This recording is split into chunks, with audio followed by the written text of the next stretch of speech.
So guys, kumusta po ang lahat?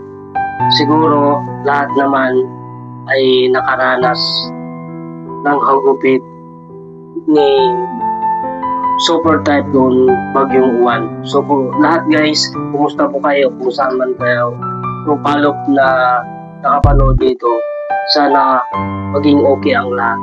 Magdasal lang tayo guys kung ano man pong dumating na sakuna sa buhay natin.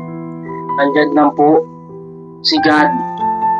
Sana po ay tulungan niya po tayo at huwag din tayong magpabaya sa Panginoon magdasal. Para sa ganun, kahit na dumating man ang kalamidad sa buhay natin, ay gumaan yung pakiramdam natin at sana sa panahon ngayon ay bibigyan sana tayo ng pansin din ng ating government na matulungan yung mga kababayan natin na salanta ng bagyong Super Typhoon Uwan.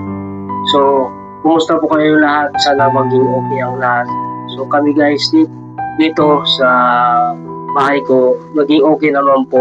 Hindi naman gaano kalakasan yung bagyo dahil wala man ang napinsala sa bahay natin.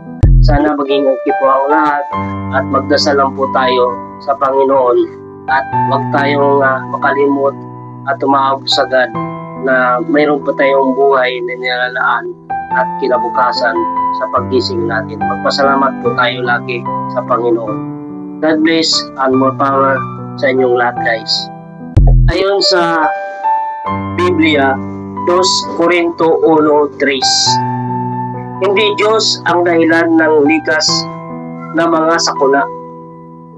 Ngayon, pero may malasakit siya sa mga biktima nito.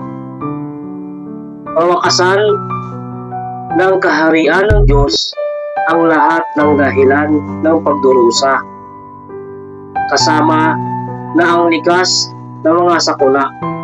Pero sa ngayon, naglaan ang Diyos ng pampatibay ni loob sa mga biktima nito. 2 Korinto 1:3. Yan, sana guys ay maging okay po ang lahat. Magiging